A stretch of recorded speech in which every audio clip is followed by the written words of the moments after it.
that is not only big here in Utah, but gaining a lot of attention across the country, the 4th congressional district race. So Salt Lake County Mayor Ben McAdams is challenging Representative Mia Love. Our chief political correspondent is here in studio to talk about that race with the Hinckley Institute of Politics. Glenn? Yep, we have the director of the Institute, Jason Perry. He's here to break down that race for us and provide some perspective.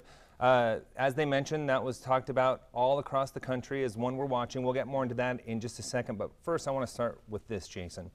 This turned negative early, and it was only amplified once outside money started coming in. Why? Well, this is the kind of race you see when you have candidates that know each other really well. And that's just the bottom line, is they both have a record to attack. They've had a lot of time in the public eye, so you know how to attack them. And when you know people pretty well, here's the strategy. Make them deny something.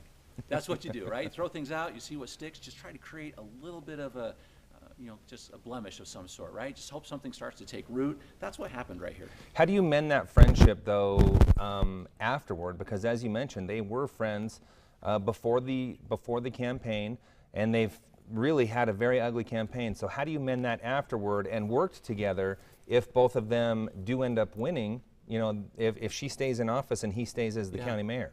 Well, I'm not sure they're going to be exchanging Christmas cards is the thing, right? So I think that they're going to have to get along if that's the case. And Ben McAdams has been in this position before where he's need to work with other candidates that he hasn't been aligned with. But really, he's trying to show this in his campaign, too, that he will reach across the party lines. I think that's what's going to have to happen if he loses this race.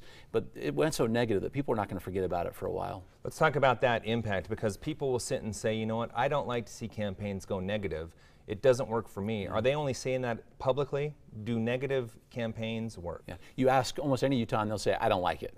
But the reality is it does have some kind of impact on how people vote. You just have to create the question in the minds of voters sometimes. They find out, and they're much smarter than that, but when a campaign is just really trying to make someone explain their position more than talk about the actual issues, that is really just a strategy to keep people off guard. Let's turn now more to why this is being watched across the country. When you talk about the national balance of power, this race is right in the mix. Democrats need to flip 23 seats, and they see this as one of them that they can flip. Yeah, this is one they didn't think they'd have a chance for a really long time, which is why you've seen all this money come from outside the state. People say, will the House flip? Possible. In fact, it's probable right now just based on the early numbers. But really, Utah is seen as one of those impactful places. And the question is, if we get a Utah Democrat inside the House, how will he do? That is really the big question everyone's asking right now. And I think he's starting to try to answer that question. And what's at stake for the GOP in that sense? I mean, we have Rob Bishop, who's a head of a powerful committee, and other, delegate members who are in position. Does that change if the House switches? Well, it does. Once you start, you change House, when you go into the minority party, it changes what kind of influence you have in Washington, D.C. without question. Those people have their own reputations and their own history, so I think they will continue to exploit those. But when the Democrats take over the House, if they do, it's going to be a new ballgame for our elected officials in Washington, D.C. What are we seeing in the latest in the polls as we head into the final hours for this race? What you've been talking about this whole time is right. This is the race to watch. It is just all tied up. It's 46% according to our poll for each one of these candidates. It comes down to that turnout and a record number of people sending in early ballots. As of today, over 600,000 Utahns have already sent in their ballots. That's more than the last midterm. And they actually updated that to 700,444. Wow, it's been a busy couple hours. Exactly. It's going to be record turnout, as you indicate. Who benefits most from that? Well, it really depends. Right now, if we have more Republicans, which is the answer right now, more Republicans are registering to vote.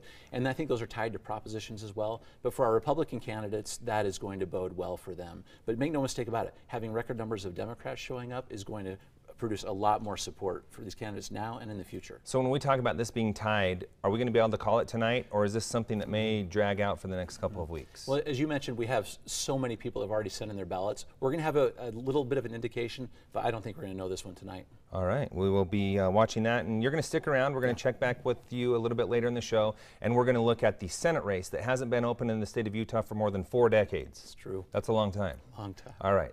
Back to you guys. Okay, thank you to both of you. And of course, we do want to remind you, as your local election headquarters, we will be closely following the big races and bring you up to the moment coverage on air and online at abc4.com/politics.